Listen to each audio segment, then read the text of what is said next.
a good audience, ladies and gentlemen. Thank you very much. The hero of the comic book. I saw movies and I was the hero in the movie. So every dream that I ever dreamed has come true 100 times. And these gentlemen over here, you see these type of people who care, who are dedicated, you realize it is not possible that they might be building the kingdom of heaven. It's not too far-fetched in reality. I'd like to say that I learned very early in life that without a song, the day will never end. Without a song, a man ain't got a friend. Without a song, the road will never bend. Without a song. So I'll keep singing a song. He's the one man who stands alone in the history of rock and roll. He was the first, he was the biggest, and to many, he was the best. He shook the world of music by its very foundation, and he paid the highest price for his success. I'm Casey Kasem. Over the years, I've experienced the world of rock and roll from the inside. I've seen stars come and go, but I have never seen anyone who matched the impact of Elvis Presley. His life was one of extremes, the rebel, the consummate performer, the prisoner of his own demons. We'll see why as we examine the way he lived and the way he died. I want you to experience firsthand the kingdom of the king of rock and roll. Elvis may be gone, but the echo will never die.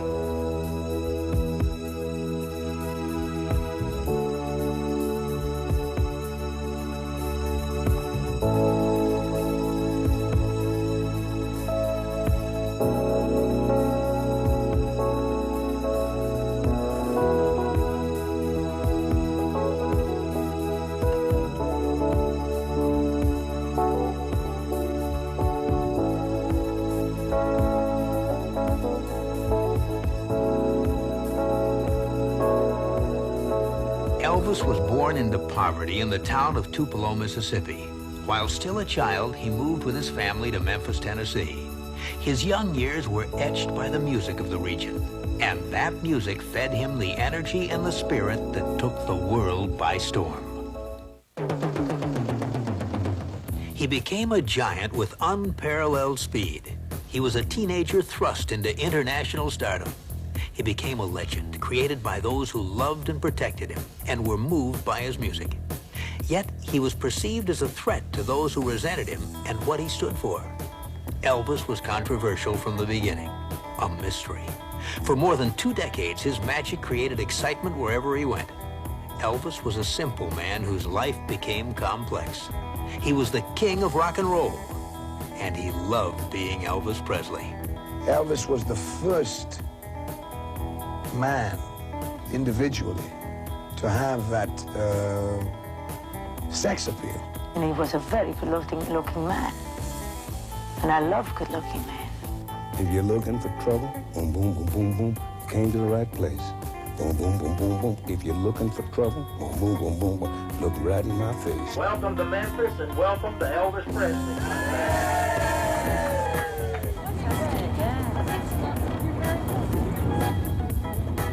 We've been sober for about 1.5 years now, a bit of a struggle. Really wanting to go. Vive Elvis, vive la France, Vive l'Amérique. OK, and vive l'Amérique. I'm the president of the Swedish fan club and arrange a trip every year for the Scandinavian Elvis fans. 私たちはエルヴィスを愛しています。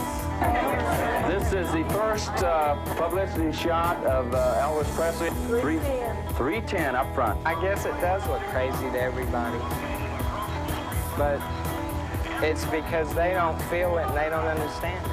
A featured highlight of the tour includes a guided tour through Graceland Mansion. Who's the greatest entertainer in the world? Elvis! That's why we love him.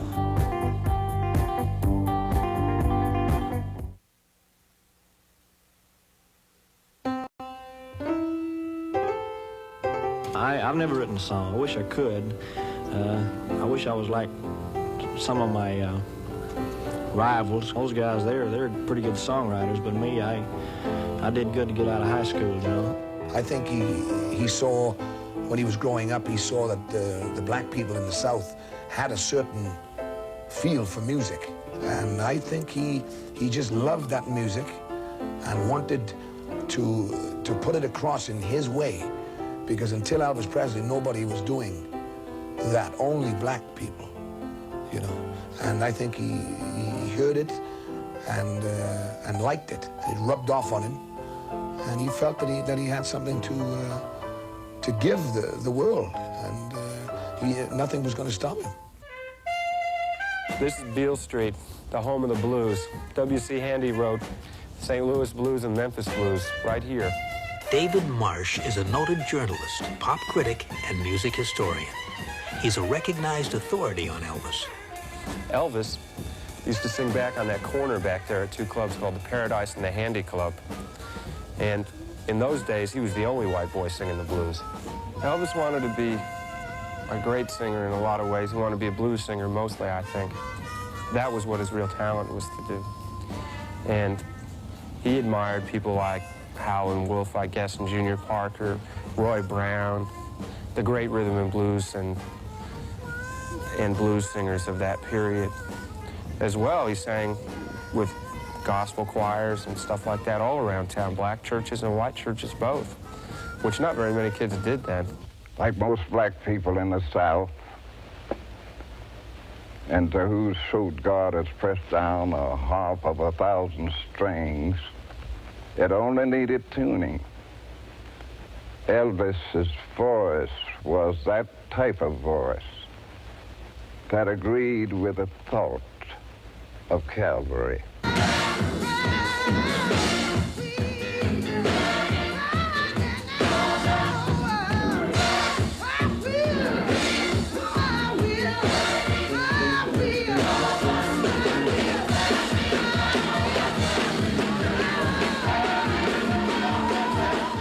Elvis always loved gospel singers, and his musical inspiration came from gospel songs, the kind of music he sang often in church as a young boy. It remained a major influence throughout his career. That's where I think most of us get that feeling of wanting to let loose, just let go. And that was one of the things that Elvis liked. And I think this is one of the things that most people, especially fellas, I think, used to think that he was doing that you know, to show off for the ladies. But really, this was just Elvis. That's the feeling that he had. He loved to do it. He was a bundle of energy set to music. And that echo will never die. It's a long way from gospel choirs to the top 10, but Elvis was serious about his singing. What he needed was a break. And that break came when he met Sam Phillips, owner of the legendary Sun Records in Memphis. And together with Scotty Moore and Bill Black, they woodshedded for hours and days and months in the studio and finally came up with a record called That's All Right, Mama, which has all that ease and freedom and passion. And when Dewey Phillips played it on WHBQ here in Memphis on his Red Hot and Blue show, that was it. People went berserk.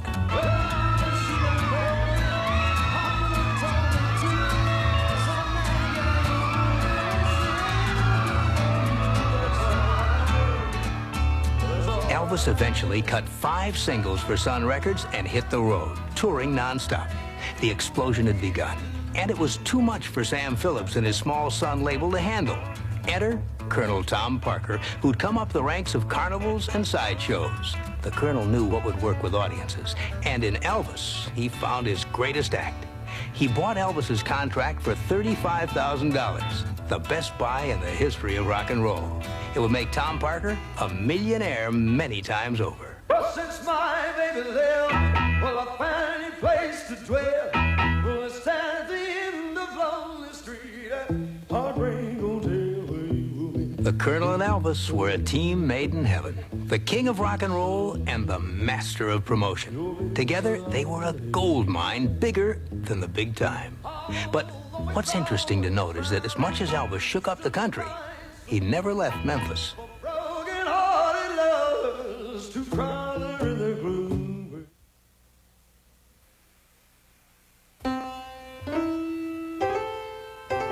Well, I never thought much about it. In fact, I have never thought of marriage. I've never even thought of it. I'll say this much, I'm not thinking of it right now, but if I were to decide to get married, you know, it wouldn't be a secret. I mean, I'd let everybody know about it, but I have no plans for marriage. I have no specific loves, and I'm not engaged, I'm not going steady with nobody, nothing like that. Elvis traveled in the fast lane during his life, but he held very traditional attitudes about women. He worshipped his mother and was devastated by her death. His induction into the Army also caught him off guard, but ever the patriot, he put his career on hold and went off to Germany. There, he met Priscilla, his wife-to-be. She was the only woman who could come close to filling the void left by his mother. While he was in the service, Elvis always insisted on being just one of the boys.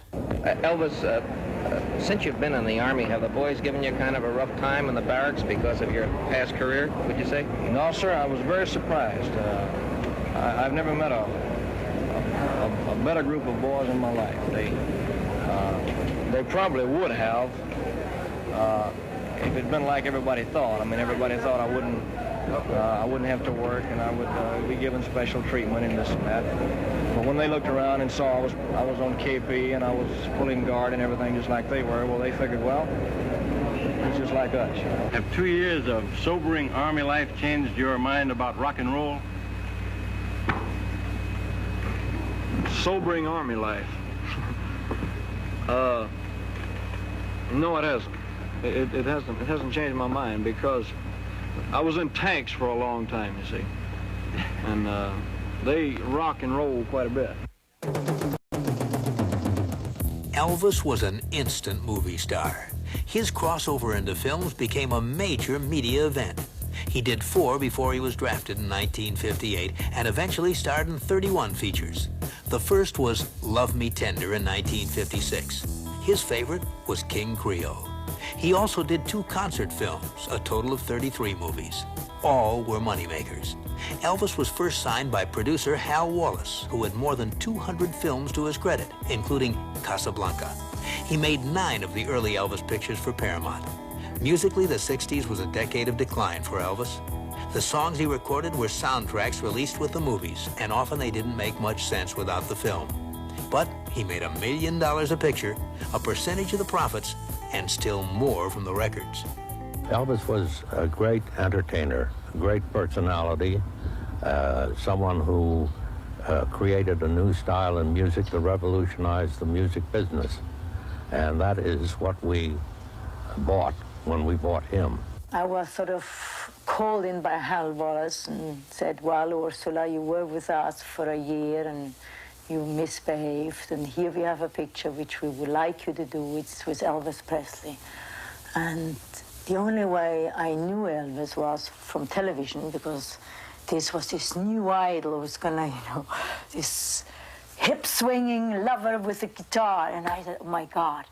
And the first day I went to work, and here came over this humble man, full of charm and love in his eyes and kindness and being so considerate and warm that I was so surprised.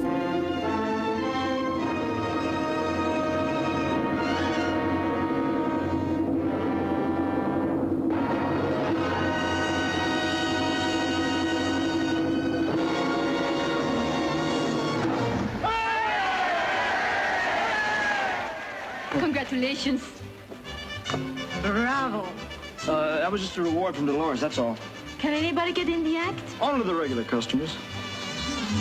In the grand scheme of things, he could have been exactly in the line of Marlon Brando and James Dean.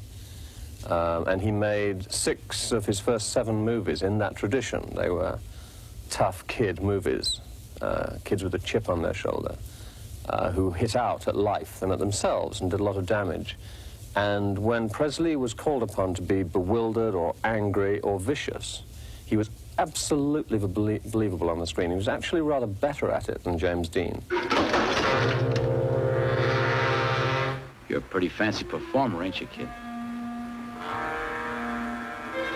Now you know what I'll do for an encore.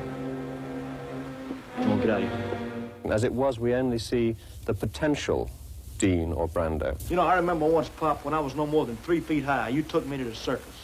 You accidentally bumped into some guy, and he turned around and punched you. He punched you right in the mouth, and you know what you did? Nothing. Nothing. When they swing at you, Pop, it's not enough to duck. You got to swing back. Maybe you can't anymore, but I'm not taking after you. You go to school. I'm going out and make a buck. Somewhere along the line, the faith sold him down the river. Because Elvis could have been the best actor, young actor in the world, if they hadn't said, but right here we got to put in 3 musical numbers. Because he loved acting. He loved it, man. And I think what my personal opinion is, after doing the formula pictures, the Elvis Presley formula pictures, he just said, the hell with it. Because if they're going to keep me doing this, then ain't no sense in me making pictures no more. Because how many times can you keep doing the same story, whether it's in a harem, whether it's in a race car, whether it's on a farm? But you know, he did some, out of all the films, he did about 6 or 7 that I think he was proud of. And those of us who cared about him on a personal level said, yeah, man, he's cooking, you know. The idea of tailoring Elvis for dramatic roles is something that we never attempted because we did not sign Elvis as a second Jimmy Dean. We signed him as a #1 Elvis Presley. I can only assume that the management team that managed Elvis Presley, and that has to include the Hollywood moguls who produced the contracts that Colonel Tom Parker signed on Elvis's behalf, they all share the guilt, and it is guilt because they destroyed a potentially very interesting film career. The most successful one was Blue Hawaii, which some of the carping critics found fault with, but it proved to be the most successful financially and in the response from his fans. It's actually a pity that G.I. Blues and Blue Hawaii, the 2 most successful of his musicals, were so successful, because their success cost him the opportunity to do good work, in that his management could point at the balance sheet and say, well, you did Flaming Star and we only made $3 million. You did Blue Hawaii, we made $30 million. But of course, you kill the goose that lays the golden egg.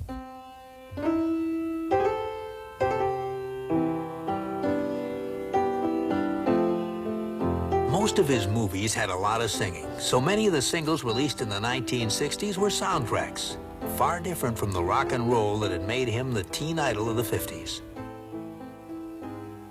I got a call from Elvis. Actually, Tom Diskin, I think it was, called me. And he asked me if I could go to Los Angeles to do a movie with Elvis. Now, I didn't know whether that meant to play, to be in the movie or whatever, but I shortly found out it was to play on the soundtrack.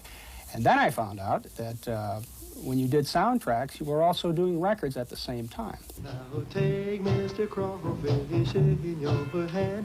He's gonna look good in your frying pan. If you fry him crisp or you boil him right, he'll be sweeter than sugar with you every bite. Crawfish. We'd get through all of the music in one day, possibly. Usually we would come back and make some retakes because they weren't all perfect records by any means. After the Army, the scores really went downhill, except for Doc Pomus and Mort Schumann, who wrote the Viva Las Vegas score, which is real good. The rest of it was just awful. He had to sing things like Fort Lauderdale Chamber of Commerce. That was a song title. Do the Clam. There was Song of the Shrimp. Just awful stuff. You couldn't believe that he would get up in the morning and be able to face doing it.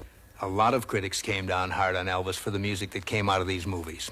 It wasn't the pure rock and roll that we were accustomed to, but it was good for the box office. Las voces cantan sus melodías, todo será como tú lo quieras.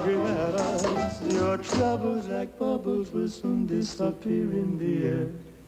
You're dealing with publishers, you're dealing with songwriters, you're dealing with friends that want you to do a song. I mean, everything you can think of, I think, was thrown at Elvis as far as material goes. We did a number of bad songs. I don't care where we go, so lead on, mi amigo. I think I'm gonna like it.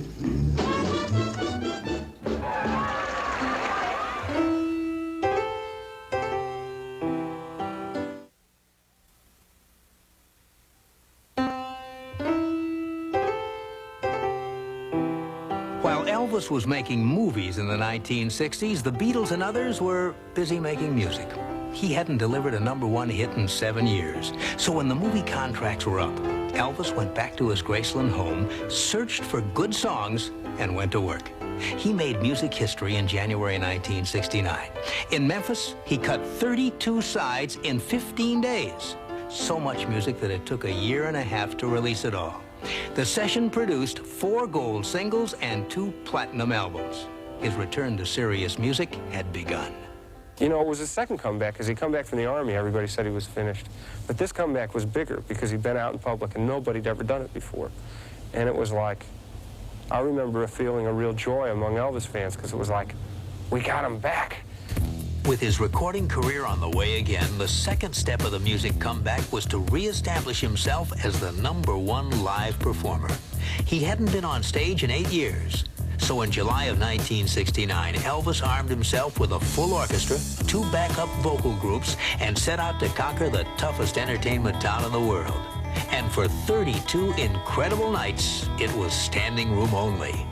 One friend who traveled over the years with Elvis, who handled his business and wrote his checks, recalls an earlier visit to Las Vegas.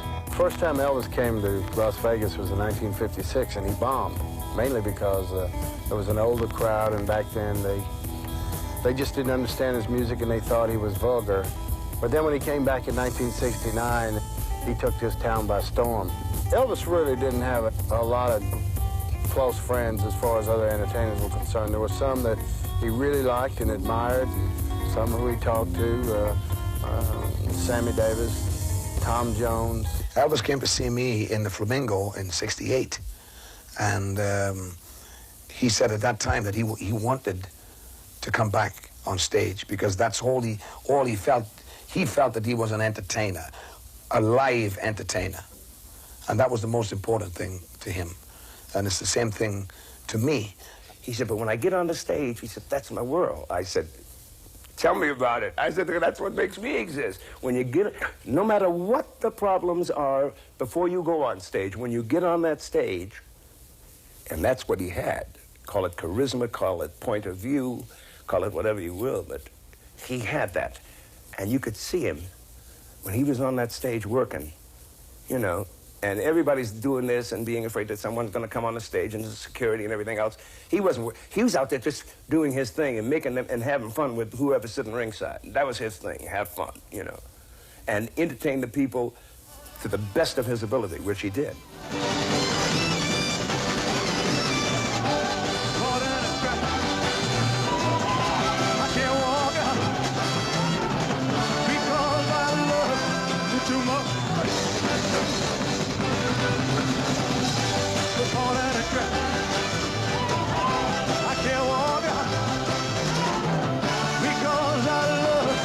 Too much, baby.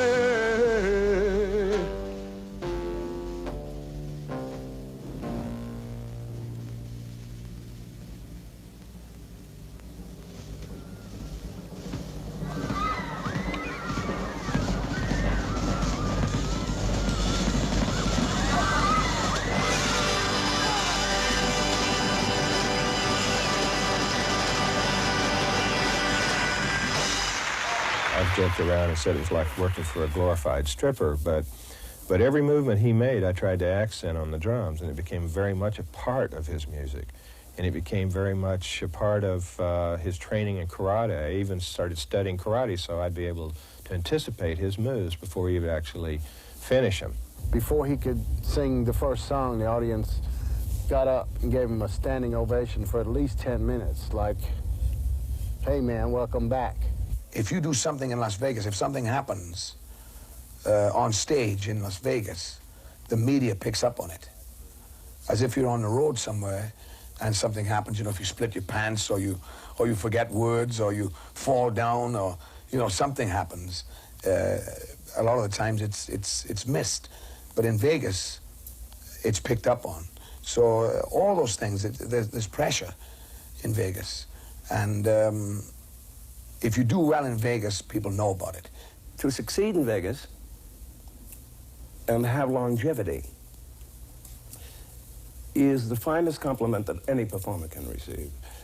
if you get the support of the people who live there and the support of your people who come out, there's never been an artist in the history of Vegas, I think.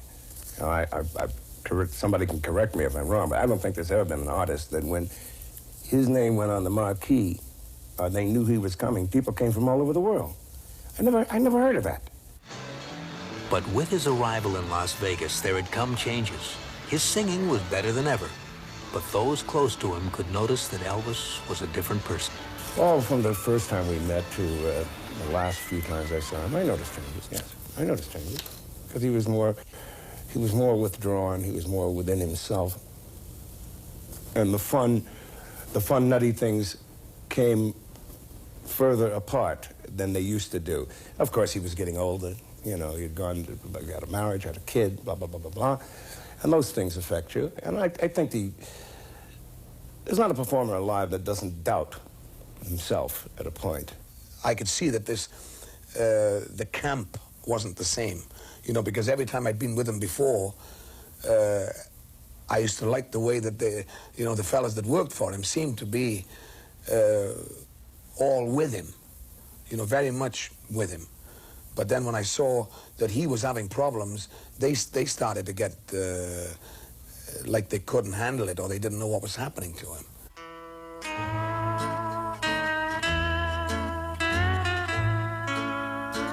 The music comeback was complete in January 1973. Elvis was 38 years old, and the satellite show Aloha from Hawaii proved that he was truly #1. It was telecast live, and he was seen in 40 countries around the world. It was the ultimate achievement by any performer at any time. But there were signs of trouble. I'd just like to say before anything else that it's a great privilege to do this satellite program, and I'm going to do my best, and all the people that work with me, to do a good show, which is pure, you know, entertainment. No messages and no this and that. Some say that the satellite show, his greatest achievement, was also his last hurrah. After it, he could have played anywhere he chose, but instead, it was back to a grueling series of one-nighters in many towns he played before. I left a good job in the city, working for the man every night and day, and I never lost 1 minute of sleep, worrying about the way things might have been. A big wheel to keep on turning, proud man to keep on burning, we're rolling, oh, like a bridge over troubled water. I will lay me down, oh, like a bridge over troubled water. I will lay me down. Elvis had achieved everything a performer could dream of, but personal problems began to overtake him. The creative fire was gone. He was a different Elvis Presley. It would take only 4 years.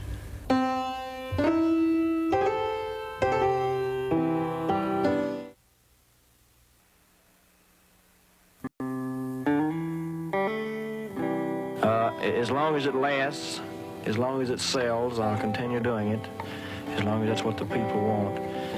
And if they change, if it dies out, I'll try to do something else. And if that doesn't work, I'll just say, well, I had my day. In his last 4 years, Elvis recorded only 30 songs. When out on tour, he retreated to Graceland and tried to recapture those earlier days. But it wasn't the same. His 6-year marriage to Priscilla ended in divorce. Health and personal problems increased, and he was overweight. Many old friends were replaced by new ones. On August 16, 1977, Elvis was found dead in his home at Graceland. He was only 42 years old. When I say I could see the end coming, there were certain nights when we'd get ready to go on stage and to go in to talk to him, and he was hardly even coherent. His eyes would be closed. He would hardly even open his eyes to talk to you. He would be drowsy. we'd doubt whether he would even get through the show or not. There were nights when I just physically would pound the drums as hard as I could, just to kick him in the rear end, you know, to wake up, you know, we're on stage, you know. And there were other nights when he'd come out there wired to the wall, you know, couldn't slow him down for anything, you know, he was just totally wired. And you can't, you know, that's destructive. Whatever those reasons were, I don't know. I can't imagine that Elvis could have ended any other way, but that's more because of how people treat other people than it is because of any fault in Elvis. If the world was the pure world that I hear when I hear him singing If I Can Dream or Follow That Dream or Mystery Train, then yeah, I can see Elvis living forever. And I think the Elvis in that music will live forever. Perhaps he was the flawed hero we should all be looking for in the 20th century, in that he had all the gifts and the opportunities, and faced with the possibility of anything, destroyed himself by self-abuse, possibly by drugs, possibly by listening to the wrong advice, by indulging his other weaknesses, and not realizing how fortunate he was, and understanding that a certain discipline is necessary. And we live in the first age that had the ability to destroy itself completely. And Elvis seems perhaps a symbol of all that possibility going to waste and just ending without any warning. You see, Elvis was such a phenomenon that when people see a man so big as Elvis was go the way he went, you know, and dying the way he did, I think that that it affects people and makes them wonder, you know, how could that happen to a man like that? And in that way, it's tragic. But I think Elvis Presley was basically a down-home person, you know, and a real person. I think he just, not pointing any fingers at any you know, body that was around him, but I think if he'd had a few more friends close to him, then he would be alive today. Who can survive with this burden of success? I don't know, because he had such a success that it confined him to this, you know, to this cage he had to live in without any freedom at all. I remember the last party he invited me to, and he was telling me what a strain it usually is. He said, "Do it happen to you?" I said, "Yeah, but not like it does you." He couldn't even move around the place without bodyguards or somebody being close to him all the time. I usually maybe have somebody around sometime. He had to have them all the time. There's a big buildup of something else that takes place before you finish yourself off inadvertently. I wish he hadn't done it. But then again, I know a lot of people that do that kind of thing to themselves every day for reasons amounting to much less pressure than Elvis had on him. You know, I remember in the early years he used to say, "Hey man, if it all stops now, I'll just look back and say it was great." But I don't think he could have done that in later years. What kept him going is that he wanted to continue being Elvis Presley. It ain't my business what he did. Only thing I want to know, was he my friend? Did I enjoy him as a performer? Did he give the world of entertainment something? Yes, on all counts. And that's the name of that tune. You understand what I mean? Good. Because without it, jazz don't matter.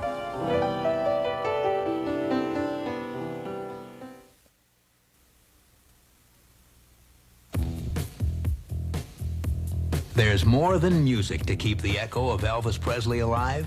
Memories from Graceland, from those who knew him best.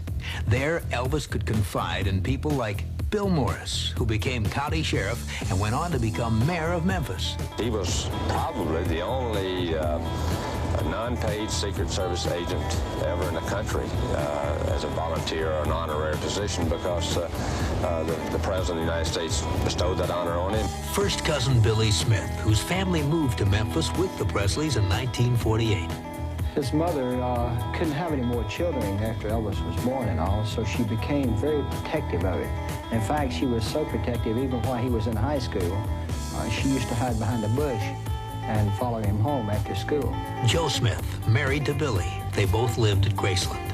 He liked badges. He collected badges from all over, everywhere, all kind of police badges.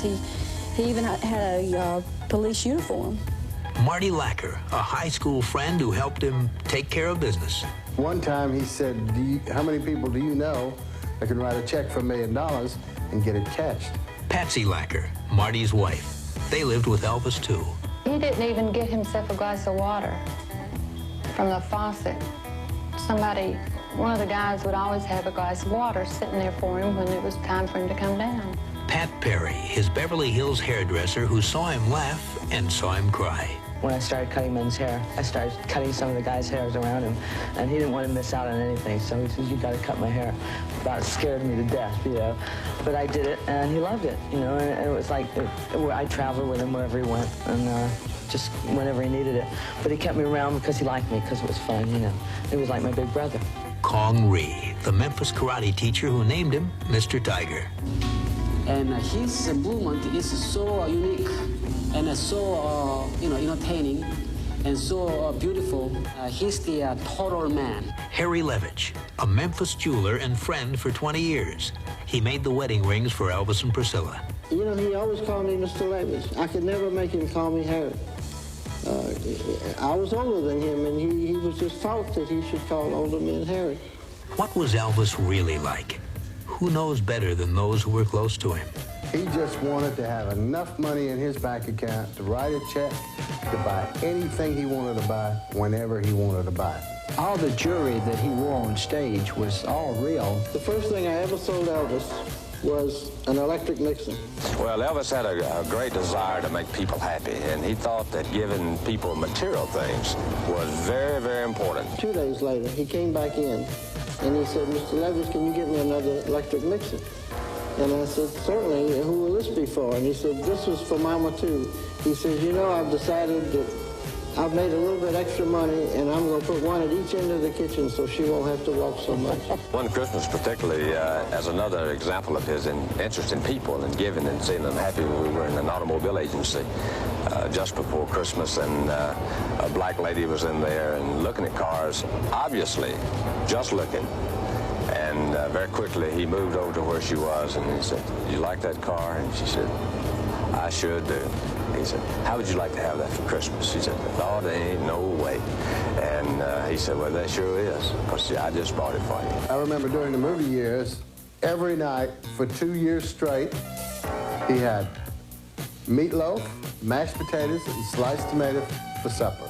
He used to carry little Jell-O squares and munch on those, you know, because they were less fattening and everything. He couldn't care less about business. He never made any investments, and his money was never invested for him. He talked baby talk to most of the girls he dated. Most people, guys, when they play touch football, they go out in a vacant lot or in their backyard and play. Not Elvis. He went out and rented the stadium. He bought complete uniforms, helmets, pads, everything for everybody on his team. Sometimes we even had cheerleaders. That's the way he liked to play touch football. Priscilla was the woman of the house of Graceland. When Lisa was born, Elvis was like walking on air. He was so proud. He was gutsy. He was much of a man. I wish that everybody would have a chance to share the life of a man like him. And one day he wrote down a little, on a piece of paper, his philosophy for a happy life for me. Someone to love, something to look forward to, and something to do. I miss him a lot.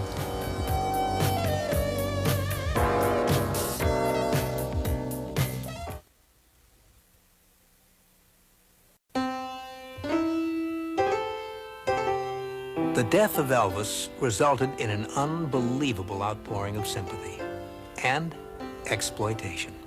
Each year, some 500,000 people visit Graceland to pay homage to their fallen idol, an unprecedented phenomenon. Hero worship like the world has never seen. We still have plenty of Graceland tickets left available to tour through Elvis's home, Graceland Mansion. Don't miss this exciting Elvis Memorial Tour, featuring the highlights of the life and times of Elvis Presley. A featured highlight of the tour includes a guided tour through Graceland Mansion and a guided tour through the world-famous Sun Recording Studio. Plenty of good tickets are still left available at Storyline, located across the street from Graceland.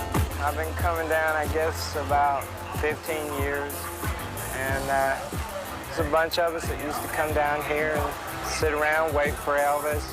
You know, just wait for him to come out, follow him to the movies. He was always friendly to the fans, no matter how long you stayed here. You could be here till 4 or 5 in the morning, and he never ran them off. Vive Elvis! Vive Elvis!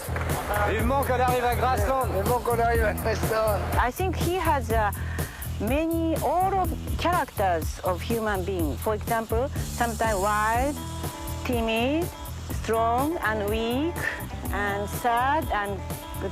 Many characters. That's why we love him. Some of these people here take out 2 jobs. They're not wealthy. They're just ordinary people. Mum's always liked Elvis, my dad's always liked Elvis. We've always heard his music.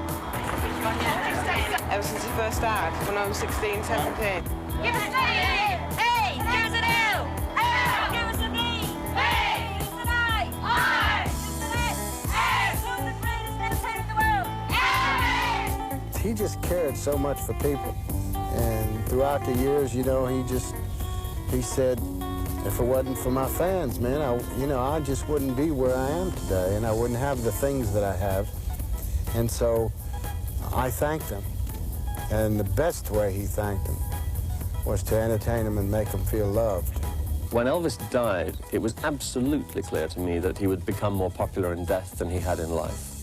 Because immediately he died, the disappointments of a badly handled career and a disintegrating personal life were no longer relevant. They could be forgotten. We could choose to remember what we wanted of Elvis Presley. 310 up front. 330. 330 up front. 380. 380 up front. 400 over on the side. 450. 5 big ones over on the side. This for the foundation. 5 big ones. So $500. When he died, in terms of commercial popularity, he became a social phenomenon, the one star who would be larger after death than in life. And his fans won't ever forget him. It is like a religious experience, because most of them have felt their love, as it's always described for Elvis, with such intensity that having once felt it, this is something they'll never let go of. And although it may become embarrassing to those who don't share it, as the years go by, the ones who do will work even harder to relive it and to bring it back. And consequently, these jamborees in Memphis, necrophiliac jamborees, if you like, will become bigger and louder and more popular as the years go by. I learned very early in life that without a song, the day would never end. Without a song, a man ain't got a friend. Without a song, the road would never bend. Without a song. So I'll keep singing a song.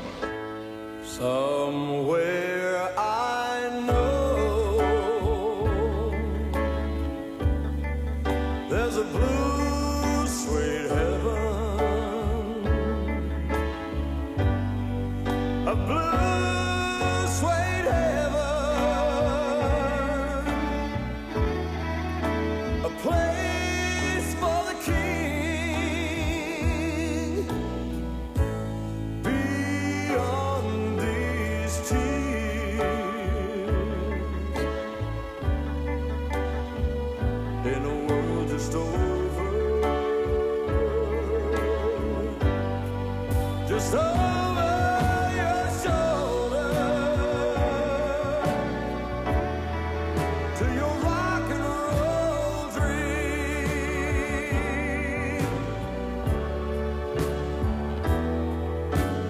Here was a king, if there ever was, for there wasn't one who didn't know the man from Memphis, Tennessee,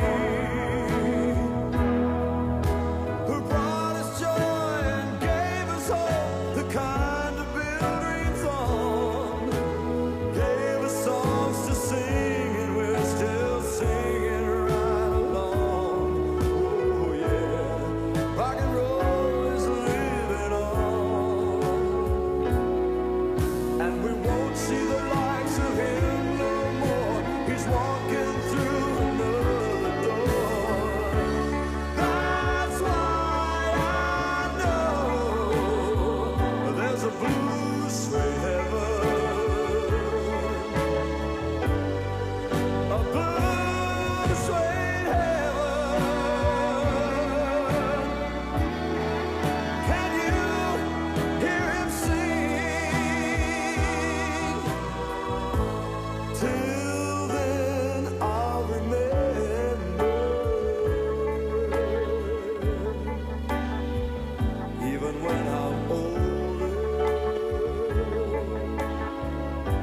just have to look over my shoulder.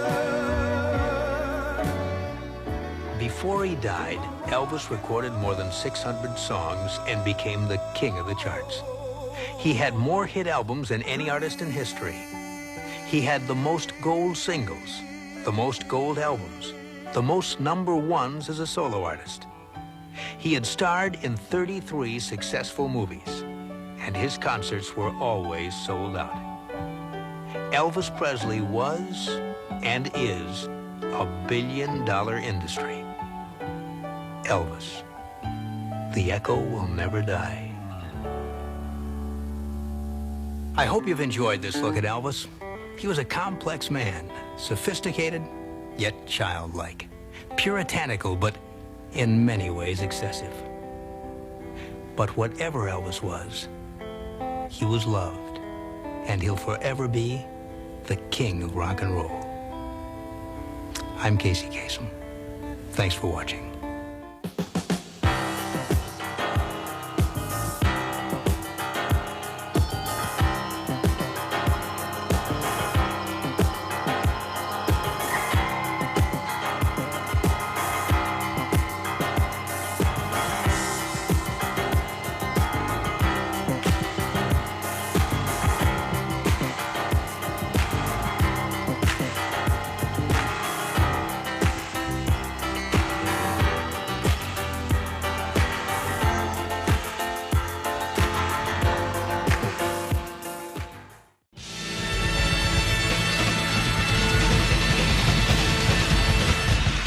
You're a good audience, ladies and gentlemen. Thank you very much.